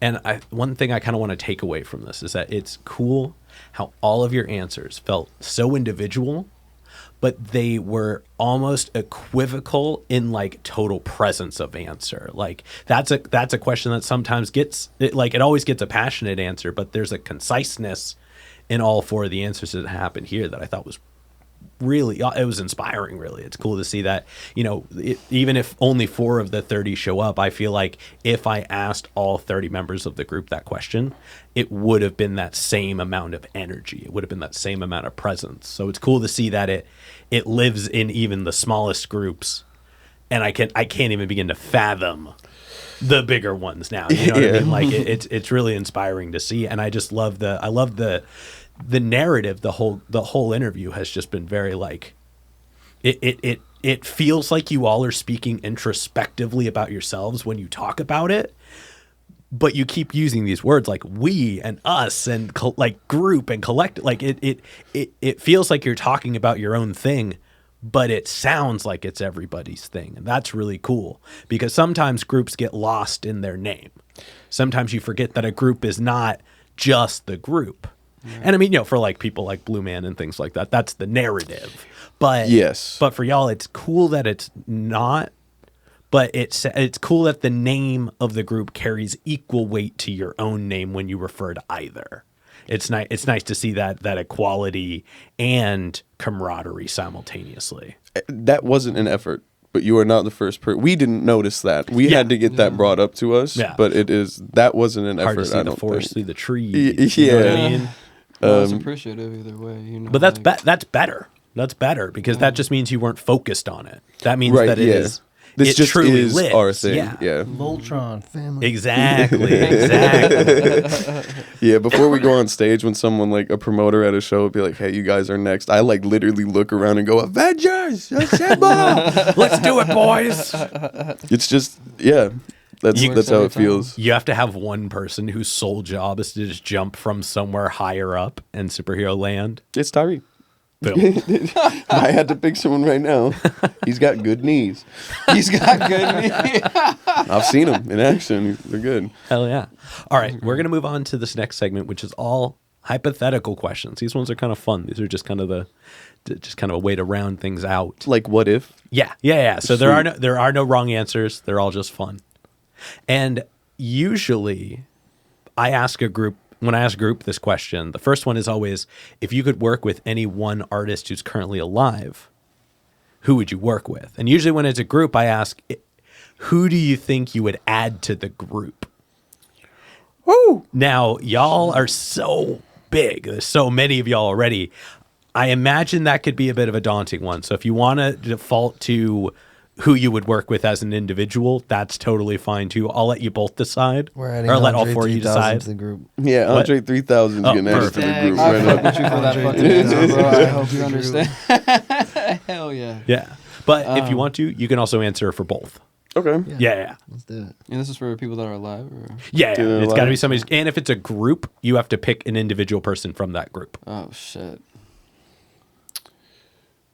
Shit, if we could, as a group, work with any one artist, I'm taking that Drake feature so we can Lil Baby overnight. No, I'm just kidding.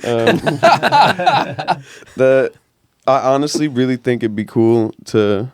kind of our whole shtick is being this young-ass cartoonish thing and respecting the elders of hip-hop, which is why we have, like, Mike Jones and Spice One and some other old cats on there, and we do a lot of shows with those kind of dudes. So I think it would be cool that like Nas, someone that's from like the older generation but is universally loved, and maybe like you wouldn't expect to hang out with a bunch of kids in like some of us will show up in a Speedo if you ask us, and seeing Nas rap next to that Some of them will show up without it. Yeah. Some of them you have to pay them to show up with it. Some of you have to show them, tell them not to. Yeah. Sorry, I didn't mean to derail you. No. So like, Yeah, I would say someone like Nas, because most of our features, it's really cool to get, like our song with Mike Jones, we put auto-tune on his voice. It's like a trap beat. Like Yeah. I like the idea of bridging that gap, but if I could add anybody to the group, honestly, bro, we've talked about it a lot, at least early in the Fish. We always said that we think if we knew Post Malone in high school, he would probably hell have yeah. been a Fish. Hell yeah. He'd be singing our hooks instead of me. So just for instance, imagine us, Post Malone on the hook, featuring Nas. Like that's what I'm looking for right there. Hell yeah. You know, Post Malone lives in Portland too, so that'd be lit. You do. Damn, I'm not gonna lie, that's a hard one for me.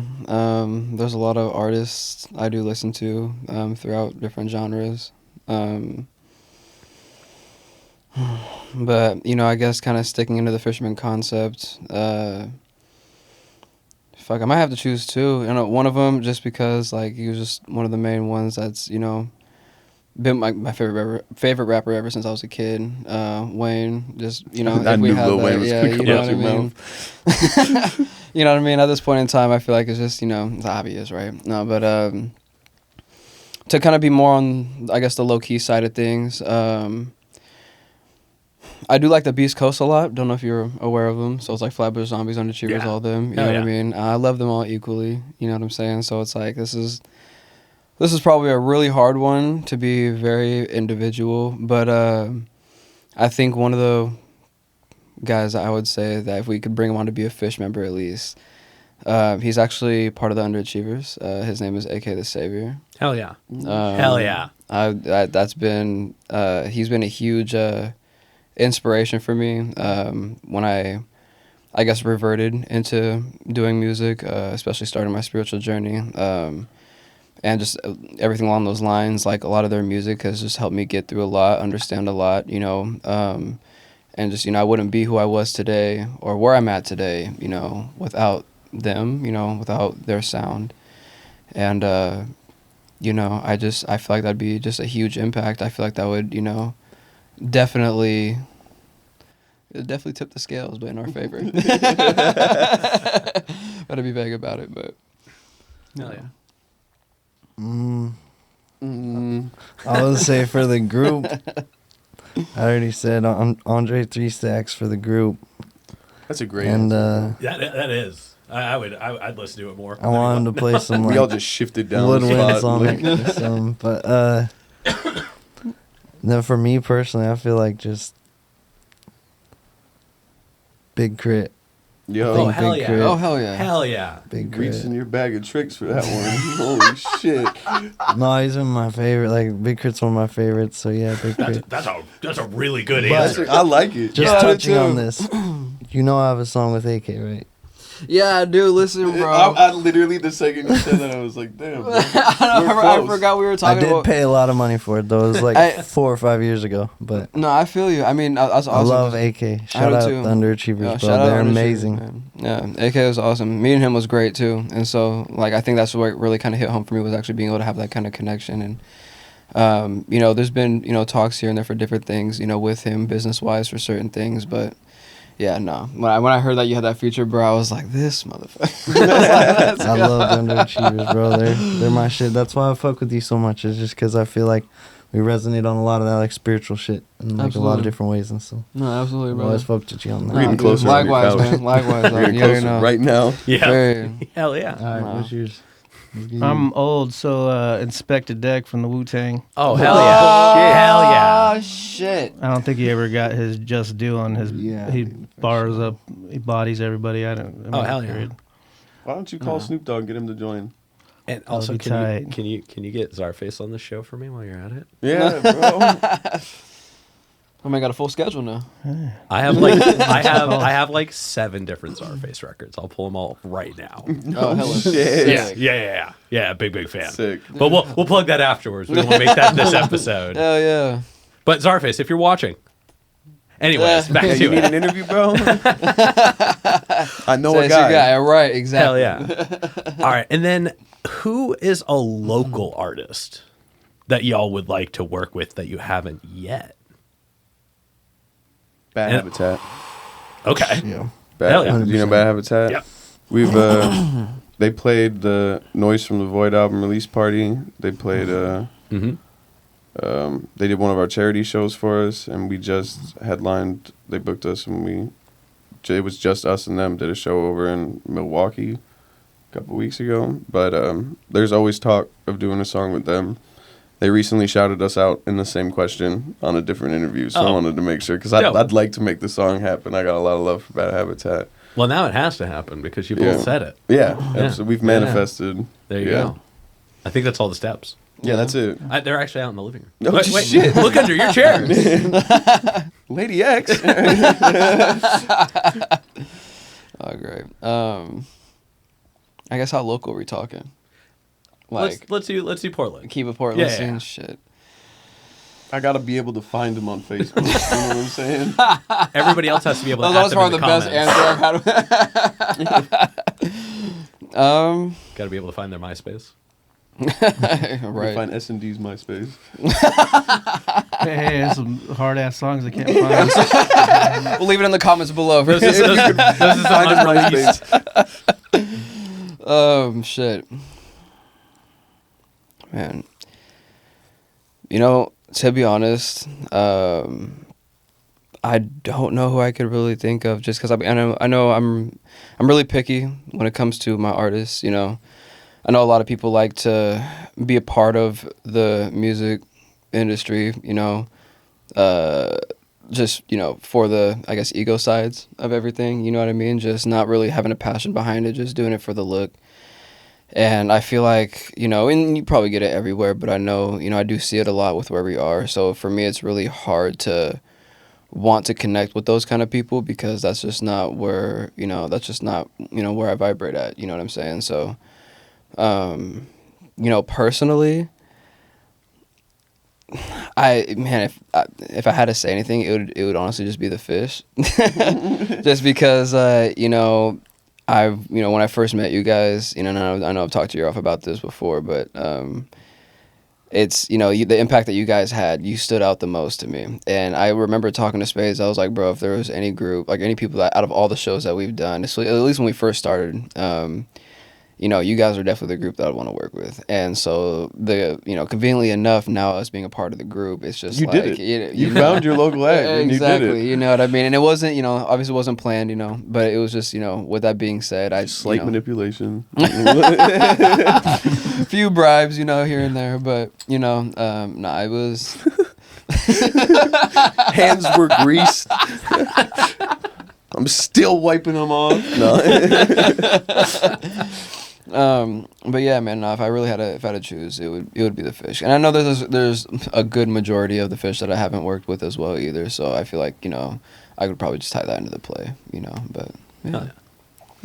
Yeah, I could definitely relate to the fish part. Like, I just feel like there's a lot of people in the fish that I haven't actually like worked with, like on my, like, I guess like personal like journey of like, I guess, releasing albums, mixtapes, and records. But since I've worked with them on the Fish project and stuff, I feel like that's a cheap answer. And so there is a few that I do want to work with. Like, for instance, I've been talking to Roulette Delgado for a little while. We've been shout out Roulette. Yeah, we wanted to get a record going. I just need a beat. That's literally it. I just need a beat. And hey, you gotta pick it. Exactly. And then I have like one other person in Portland. Well, Bad Habitat's really that's a really good one. I feel like for the fish, especially the Antelope Fishermen, I would really enjoy. Yeah, I would enjoy that. Like, just hearing that, even if I wasn't on the record, just knowing that we have that would be super dope. Because then playing it live, like, their live performance is one of the more captivating hip-hop acts I've ever seen. And I love it. And then, actually, also one last person I actually just thought of that I do want to collaborate with is, his name is Twan, I think, TWON or something. And I just met him at the last show I did. And he's also a super dope hip-hop artist he's from New York originally. And, like, he has a super hip-hop essence to him. And yeah. I would enjoy doing a record with him too. And so I got a few people I do want to work with. Yeah. So if y'all see this, hit me up. Yeah, I'm good. Oh, and I lied too. I actually might be one artist, not to steal it from my man SND over here, but Fuck This you. just came to this just came to me. Kid Indigo. You know, Okay. I have to say, just because The name. the name, well, not even just the name was ironic. We actually connected because of the name. Because at least in the area over here, you know, I didn't know. I mean, the name Indigo itself, like I go by Lil Indigo, but like the Indigo name itself, I didn't know anyone else. And someone brought to me, I think within like the first year or two, they were like, oh, there's another Indigo. There's like a Kid Indigo. Or no, they asked if I was Kid Indigo. And I was like, no, I'm Lil Indigo. And they're like, oh, well, there's a Kid Indigo. And I'm like, there's a Kid Indigo? Showed me his stuff. Ironically, like down the line later, we actually came across each other's music, ended up following each other. Hell yeah. And just kept in touch. I know one of his best friends, the name is literally slipping me right now, but we've had communication with him because he does a lot of like the tracking and stuff for him, and he's on a good handful of his songs. And I know at that time, like, he was all over the news, he's already kind of doing big things or whatever. He's got a hell of a following and everything too. And very genuine dude. I will say, like I said, I don't meet a lot of people that, can keep who they are on the camera, off the camera, and vice versa. And I feel like he's excellent at that, you know what I'm saying? So shout out Kid Indigo, you know what I'm saying? If my nigga sees this, you already know what's up, bro. We're gonna have to tap in. But yeah, that's another person I want to work with, Hell for yeah. sure. Hell yeah. I've already submitted beats for Bad Habitat, and spoke to them about doing that. I don't know if that's ever. I sent it. I know, but so I would say them if I was to say anything. But yeah, locally, I don't think anybody. But it is just as generic to say. But the fish, because there's so many fish, and for me, it just kind of like selfishly, there's so many fish that I'm like a kid in a candy store. Yeah, I you make just the work beats, with and it's like, I can get this type of texture on here. I can get this texture, and for me to hear my stuff back and go, man, I virtually have everybody has a different voice, different style,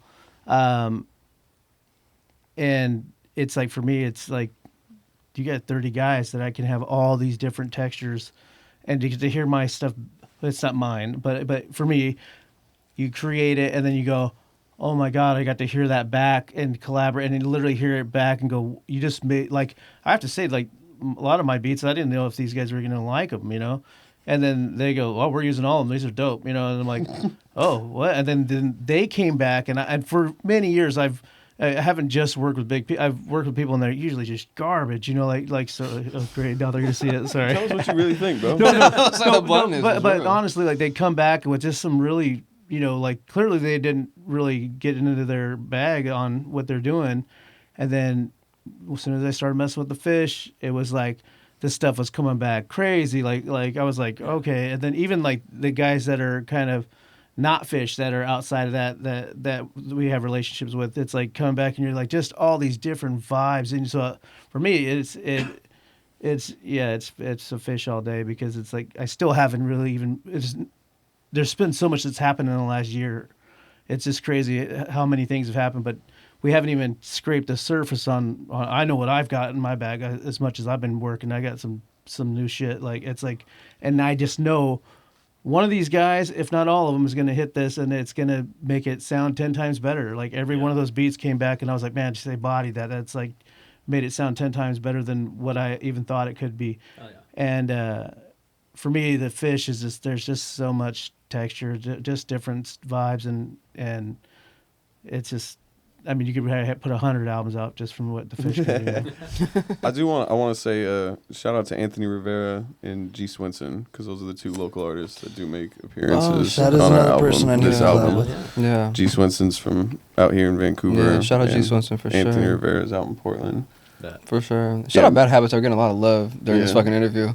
No, Most of name's- the features on the album we had to pay for, but there was a few we got to actually work with. Yeah. Some of the local people who've contributed to our shows and careers, and yeah, Hell yeah. shout out to I've- those two dudes. Before we move on, I just want to say I've known Kid Indigo since I was like 12, so I could get you locked in. Oh, that's my nigga, bro. We're getting closer today on the couch. No, I'm What are just the saying odds for here? real. Like, I That's used to crazy. skate with him at VNC since I was like 12 years old. So yeah, No shit. he's my boy. Are we about to make Word. out Actually, right now? look under your chair. I brought him in my He's outside. That's why I'm Steelokey is because I'm connected and people don't even know it. That's my I'm like, dog. Stay I low-key stay with low, but style. I'm connected. Hell yeah. All right, now we've got one last hypothetical question to go. And this one, sky's the limit. Literally. If you could perform Yes. anywhere in the world, love it, love it. If you could perform anywhere in the world and you wouldn't have to worry about crowd access, power, building stability, guaranteed best show ever. And y'all get 4 answers, so this will be exciting. Where would you bring the fish? Who you want to start with? Is it me? Yeah. Detroit. Like that's Where that's in it. Detroit? St. Let's get a Andrews. place. Okay. Yeah, I went and saw my first rap show at St. Andrews. That's where Eminem used to do his rap battles. It was in the basement. It's called The Shelter. It's a historical building. I've waited in line outside that bitch 100 times in my life. And then Swiggle took me back there in 2019, and I got to perform there once, and that was crazy. Like being on the stage and like going downstairs and touching the walls where those rap battles happened, and being backstage and just knowing that like D12 was out here smoking weed, and when I was a kid, just going there and like picturing myself there, and then being there, all I could talk about was how I wanted to give that to the group to expand that. So I'd like to say Rome or the pyramids, whatever the fuck Travis Scott did this week. But if I could take us to the I think 2,000 person capacity St. Andrews Hall, Detroit, downtown Detroit, Michigan. So it'd be the whole group plus like 5 people. Yeah. Yeah. That would be Your audience would be the dream. smaller than the collective. Yeah, we have to buy tickets for ourselves sometimes. The shows we're playing at, that's a real fact. Like if the capacity is 100 or less, we often have to purchase tickets for shit. ourselves if we want to go. 'Cause there's a lot of us. So, Yeah. but yeah, I would pay however much money I need to. Whoever owns St. Andrews, please contact me. I'm ready. Just rent a Greyhound. We'll drive from here to there. It's only 4 days. But yeah. Airbnbs are cheap We'll when be you split there. them with 30 people. You Dead get kicked out quicker too. Oh yeah. Well, you just do it in would shifts. definitely So there's only 5 people staying in it at a time. Right. Every 4 hours, rotate out, and so everybody goes find something to do the rest of the time. Wi-Fi at McDonald's. We need him as our tour manager. do. Oh goodness. Man.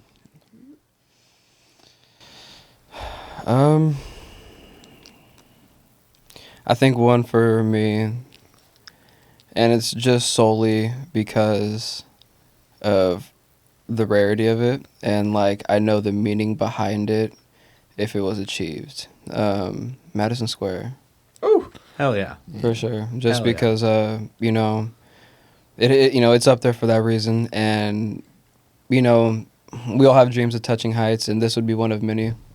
You know what I mean? Honestly, that's surprisingly less of an answer than I expect. Really? It's been said a few times, but I'm in the same boat as you. That's like an iconic Yeah. spot. Like when you play there, you've reached Oh, you. Yeah. a certain point. Yeah, and you're selling out Madison Square, dude. Like there's no question about it. And you know, for me, and you know, speaking for all of us, man. Like you know, I know. Preach.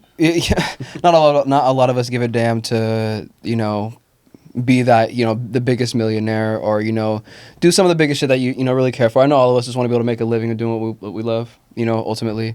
But obviously, we're always going to appreciate the growth and the lessons and experiences that come with it. You know what I mean? And I feel like that would just be one of the ones where the experience would be big, but I feel like just the wisdom you'd carry after that, you know what I mean, because of that experience, would just be so impactful.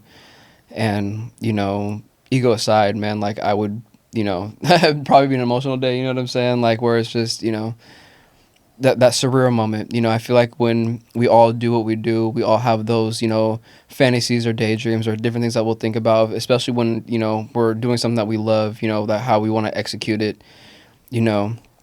and you have those moments where you're in those moments that you kind of stand around and look around and be like, this is it, I feel like that would be one of those moments, you know what I mean? Where it was just like, balls to the wall, like, not saying that, this was for nothing or anything like that, because obviously, we'll take any fucking show that, we will, that we want to fucking do, ultimately. But I feel like, that would just be one of the ones that would kind of just, at least for me, resonate. Hell yeah. Hell yeah. I will say, like, Tokyo, Japan, or Amsterdam or something. I don't know. Something weird. Oh, you trying to go? I was on a... I'm not going to cap. I didn't have Tokyo. Like, Spirit Airlines doesn't fly that far. Like, hey, where... This is hypothetical. Brought up Spirit. We've had issues with Spirit. Oh, yeah. Everybody has. That's part of the brand. Yeah. That's part of the journey. Yeah. Sending an email. If you didn't fly on Spirit. No. They still owe me for my bags, but I'm saying. Hell yeah. Well, if it's hypothetical, the moon. No. Yo. Sky's the limit. That's actually the best fucking also, answer. we debunked this because somebody else said that. Sound doesn't travel in space. It would on a bunker we created to pass civilization from this burning planet. True. Well, 2040. It's us. That's when it's happening. Yep. No, like Hit us up, Elon. before Dubai was like at least known by the masses as a place where the guys would pay for you to come out there. Way back when I was working with, I still do, but when both of them were alive, the Snoop's uncles. There's a guy we know, Simcino. He always was trying to book us out there in Dubai to go there, and now it's like everyone goes there and does shows. But back then I was like, nah, I don't want to go there. What's that place? I didn't even know what Dubai was, to be honest with you. How bad I am about geography or anything. But I mean, that I would love to go there and take advantage of that. His name's Simcino. If you see this, I want to take advantage of that. But yeah, I used to send the guy beats all the time, and he was like, come on out here, and we'll book you and pay you, they had money to do it. So I'd like to do something out there. Oh, yeah. Oh, Dubai's lit. Yeah, That'd be fucking sick, I'm changing my answer. The new collective answer is now Dubai. Yeah. Hell yeah. All right, y'all. We're going to go ahead and start wrapping this up. What do you have coming up? I mean, obviously the tour, if you want to plug dates for that, this comes out tomorrow. Oh, so sweet, yeah. people will actually be able to experience the early ones. So if you want to pull out a phone or like list all of the ones that are there, you can. Or just send me a flyer afterwards. I can put it in the screen. Yeah, we have a tour flyer. Yeah. Send me a PDF of that. We'll circumvent the total date list. But why don't you at least give us the date range for that, and then like any releases you have coming up before the end of the year. Other than The Fish Tank comes out October 20th. The Noise from the Fish tour starts in Portland with Locksmith on October 18th in the Hawthorne Hideaway.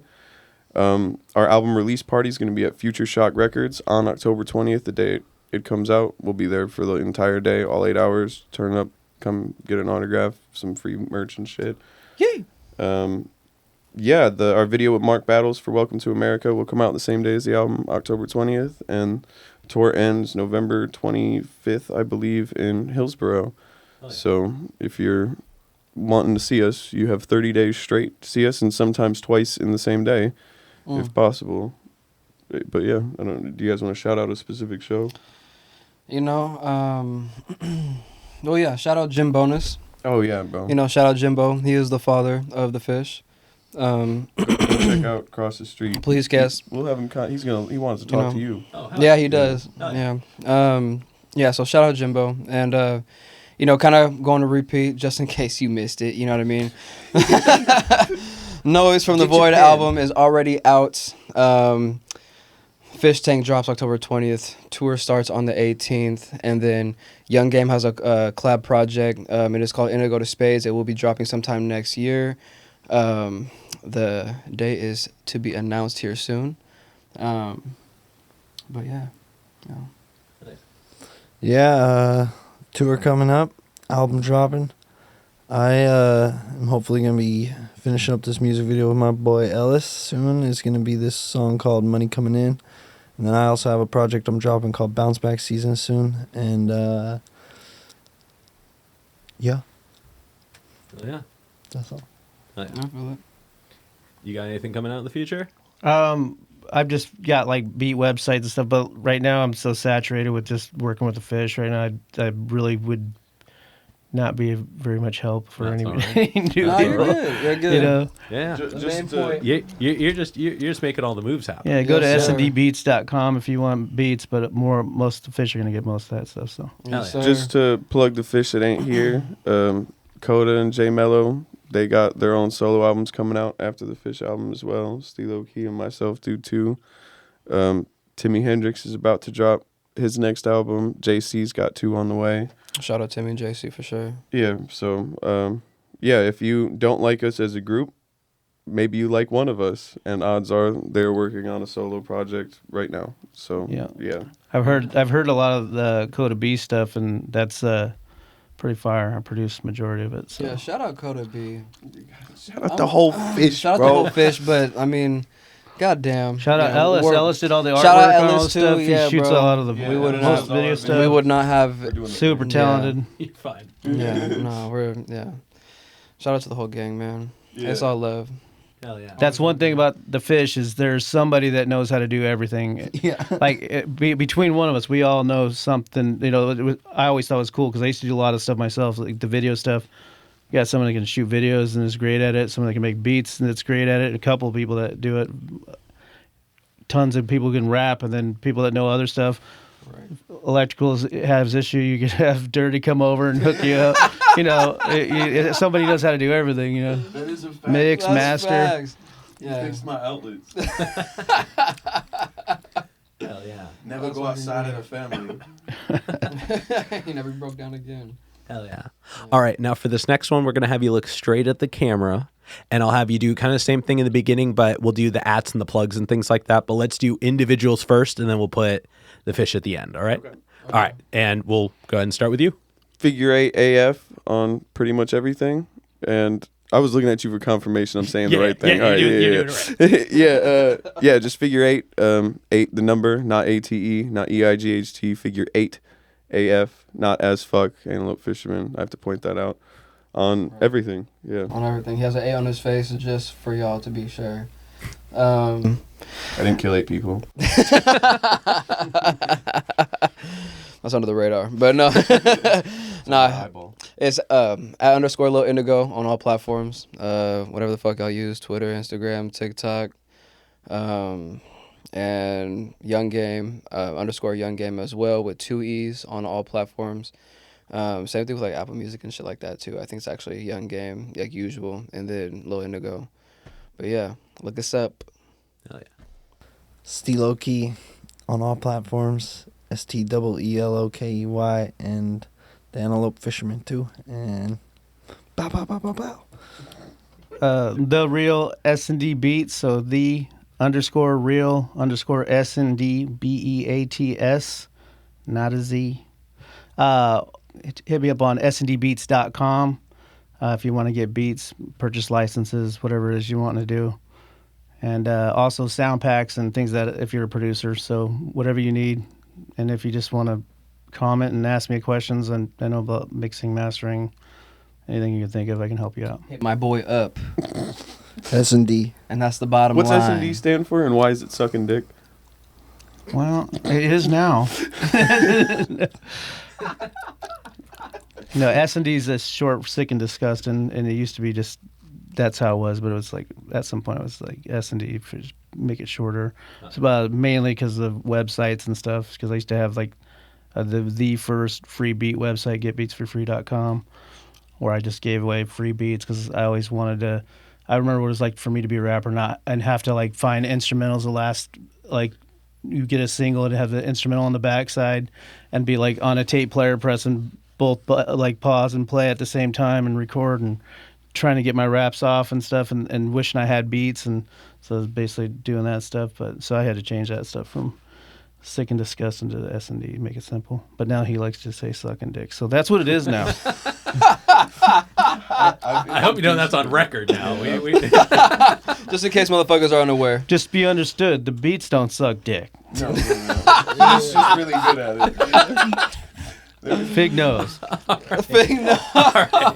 and then just let's get the fisherman plug in there. The Antelope Fishermen on everything. If you Google the Antelope Fishermen, we are the only thing that'll come up, an amalgam of us. All streaming platforms. Yeah, we're pretty easy to find if you're looking. Yeah, all 30 of us is not hard to miss. Hell yeah. All right, and then we've got one last question to go. But before we do, I'm going to steal the camera for just a second. As always, y'all, please make sure to like, subscribe, push all the buttons, do all the things. You know, I don't know where they are, but you do, and I trust you. And with that being said, the final question. And we'll have y'all answer individually and just relate. This is a lighthearted question, so just lean into it. It's fun, I promise. What is your guilty pleasure song? He said it was light. It's just, it's what's a song that, like, even though not everybody fucks with, you're just like, I don't care, I vibe with it. Like you're unapologetically enjoying it. But the camera's on, bro. Yeah. You want people to think you're more human, right? You ready for a 20-minute buffer? Never made it as a blind man. I couldn't cut as a poor man stealing, and this is how you remind me of what I really am. Either that or we didn't start the fire. I only say that. I've seen Billy Joel live. I love Billy Joel, but I know even he hates that song, and I think he's tripping, bro. One of the first rap songs I ever heard in my life. I fucking love that. Doris Day, come on, bro. Hell yeah. Oh, man. Oh, shit. Man, I don't know how the hell I'm going second. You gotta do it. You got this. Oh, shit. Okay. We was just listening to Britney at your crib, bro. Come on. He said kick should be hard.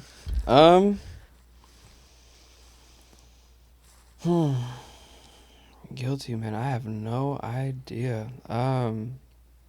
He said, I don't know, bro. Everything I listen to is cool. Man, like I'm not going dub. Like it's No guilt. You know, Again, right. it's not guilt in the sense that you feel guilty. Guilty pleasure is a colloquialism, kind of. You know what I mean? Totally. It's a turn of phrase. No, absolutely. I felt the vibe with the question. I'm just. I'm just thinking about how cool I am, though. Like, oh, not either. I'm not shit. See these glasses? They have snakes on them. Oh, man. You get 2 more of those pairs of glasses, this is gonna be an airplane real quick. Oh, my goodness. So I'm so tired of these motherfucking snakes. This motherfucking cat. That's your guilty pleasure movie. We're on the right track. Yeah. Fish on a couch. Oh, shit, man. What's like the silliest song? The silliest song. Yeah. You got any Miley in your playlist, bro? Fucking crying. I mean, you know what? No, I don't know where people's levels are with this group. I've heard different things, like, at least more so, like, just people don't really fuck with them. I do, honestly. And this is kind of outside of the genre spectrum that, we kind of started in. But Hippie Sabotage. Oh, hell yeah. Yeah. Hell yeah. I really wouldn't call that a guilty pleasure because that's it's an everyday, type of thing. But I know a lot of people dog on them. And so I, personally, regardless of who they are as people, they make fantastic fucking music. And I don't know anything about anybody as people when it comes to musicians. So if they did something It's probably terrible, for the best. and, Yeah. exactly. You know what I mean? there's just too many musicians, and I don't read the news. No, That's for what sure. it comes down to. For sure. And I mean, like, regardless of what it is, because for me, going back to the music thing, man, like, I look at the details and they pay attention to detail. You can hear it in just, their smallest sounds, their tones, a lot of their, how they, do their edits, you know what I mean? Especially all of their vocals. There has not been one vocal that I have not heard that, it's alluring. It pulls you in every fucking time. And so it's like, for me, like, that's, you'll take the cake from me if you can pull me in. Like, you know what I mean? I feel like I'm like a complex person. Because you listen to so much cool music. It's a full schedule. No, but I could have done a whole podcast about the songs I'm ashamed I listened to, and this guy over here. He can't find one. ain't no shame in the game. Not but yeah, man, nah. Hippie Sabotage. If y'all haven't heard of them, check them out. Definitely worth it, in my opinion. Yeah, you know what I mean. Oh, Love yeah. what you hear with that, for sure. I got 3. He was ready. He was prepared. Yeah, you're gonna make up for the gap in time we had earlier. Scooby Doo theme song. You just be bumping it. Like Okay. in the car and shit? Yeah, All and then Yeah. Fireflies, Owl City. Oh my fucking Owl City god! was Why did I just not here. think of that shit, dude? Fun fact. I'm gonna say shout out Owl City. I don't give a damn, bro. I'm gonna cut in that real quick. song. I'm gonna cut in real quick on that one. The bass on that track slapped so hard. Just Dude. It shouldn't have. No, it shouldn't really have. I did shouldn't that have. For ready. us. Dude, Yeah, no, you put he- that shit on in yeah. the car and just You would not believe your eyes. Right. No, and everything about the production of that song was literally for the people, man. And Oh, yeah. like, Oh, yeah. you know, just the meaning behind that song, bro. the music video even. The music video, Bro. exactly. Incredible. You know? Fucking incredible. Incredible. I'm so happy that you brought that There's up, a man. couple- I literally would have said that if I had that in my mind. There's I a swear to couple God. fish that fucking hate that song. So there's been nights, I swear to you, where we're circling around screaming it at him. Like that's like Patrick going, ho, ho, ho. And Squidward said he's claustrophobic. I don't know how many times I've been asked to make a version of that song. No. Really? Dude, that's Yeah, yeah. that's I'm not sorry. fun. That song I will It's be sing hard top of to my do, fucking lungs, man. Shout out Steelo for that shit. My last one is not the guilty pleasure. I really feel like because it's kind of like I'm proud of it. Is Crazy by Gnarls Barkley. Okay. Yeah. That's a good one. Oh yeah. Sure. 'Cause I like I'll that's a song I'll sing and not be. I don't give a fuck what people think I sound like. You know, I'm gonna sound bad, but I Yeah, like it. It's a banger. Dude. Yeah. It's a banger. No, that slaps. Hell yeah. 2-minute banger too. Yeah. I've never really been a country fan, and I find it shameful to make that. I'm just joking. No, no. But I've never been a country fan, and typically it doesn't move me very much at all. And what's weird lately is like, and it's almost been like a taboo thing, is now the country singers are doing like trap beats, Yeah. and then they're singing over them. And then my guilty pleasure is this song. It's like Last Night. And it's by Morgan I was Wallen. about to make fun of you, It's called joking that was going to be the song you said, and he says the song anyway. Yeah, and for that bumps in the car, and it's got a trap beat. I was like, they married the two styles together, and I was like, damn, I might start making some country trap. This is hard, you know. But like, and then it had me feeling like you know, like I'm married and shit, you know, like just like all of a sudden he pulled me in, like you said, like if you can pull me in, and for some reason find myself playing that song all the time, like, hey, last night we let the liquor talk. I get it. That's why he brought up his marriage. remember everything she said. But I thought so that is a guilty. Like I'll find myself, because my wife, if she found out I listened to it, she'd trip, because she'd be like, because she loves that. This is recorded. I was about to say, go buy the Fish Tank, the first and last album SND Right. producing on. Yeah. She likes country, and I've always bugged her about it. Like, turn this shit. Like, I'm driving right now. I'm not trying to hear this. Unless it's Morgan Whalen, I don't want to know about it. You know what? I'll he's about to get the just because you were motion. so vulnerable, I'll give you one. If I had to pick a country song, it's "What Was I Thinking" by Dierks Bentley. Whoa, you pulled that out. Yep. No, Yep. all right. Yep. I don't care what anybody says. That track's a banger. I don't even know what you're talking about, because I don't listen to country music. I just happened to turn it on the country channel and accident. Stop skipping through. backpedaling. And I found that song. I was like, this is a jam. See, that's kind of how it was for me. I heard it one day and I was like, wait a second, this is country? This motherfucker's Hold on, play it TiVoing again. the CMAs on the low. That's where all the money's at, man. Dude, you know what? I will say, I'm a tangent off on a little like from my hometown story. I grew up in the Bay Area, and there was this venue, but it's like a big stop along the way for a lot of tours called Shoreline. And during the summertime, they had a season pass for the lawn tickets to a bunch of country music shows. Like a grip of them. Like it was all of the summertime. If you pay X amount of dollars, you can go to all of them and just sit on the lawn and watch them. I've never seen any other genre have a season pass. No, that's crazy. That is crazy. Yeah, Absolutely. like so say what you will, but their community is united enough for them to be like, let's just go to all of them. Oh, it's thick. Yeah, like Well, God, shit. It's easily Yeah, palatable. it's thick. So Yeah. to the masses. that's what the somebody else sheep. said too. That they Some of them write got different write reasons music for for it, the though. listeners. And Well, that- yeah. it's meant to be consumable. But like, you know, I think they think they're doing something. No, You know, no, and not they to. totally Just, are, I just yeah. don't have a tractor or a farm or any of that stuff. Well, look Right. under your chair. And he said it, folks. He fucking said it. Listen, everybody. Fish Tank, October 20th, man. Tour starts the 18th. You know what I mean? And it's love from all of us. It's love from all the fish. I feel like I just took over my man's show over here. He's just trying to move on from the country. He's like, we gotta. You're good. You're good. Actually, we are, guys. We're gonna officially wrap this up. This is the moment. That's the Fish Tank, dog. Hell yeah. Pre-order. Hell I said yeah. pre-order. It'll be out next week. Yeah, you could pre-order it. Pre-order. You can. Yeah, yeah, if it's you an with the option. shits, I mean, if you love us enough, you know what I mean. But you know, that's why we're here. Hell yeah. We're doing it. We're doing things. All right, y'all. This has been another exciting episode of Jimmy's Jambox. I'm Jimmy. I'm Figure 8. Lil Indigo. Steelo. SND Beats. We're the Antelope Fishermen. No one said it with me. We're the, The Antelope Antelope Fishermen. Fishermen. Hell yeah, and we're signing off. Later, y'all. That's a wrap. This is not a podcast. This is a show.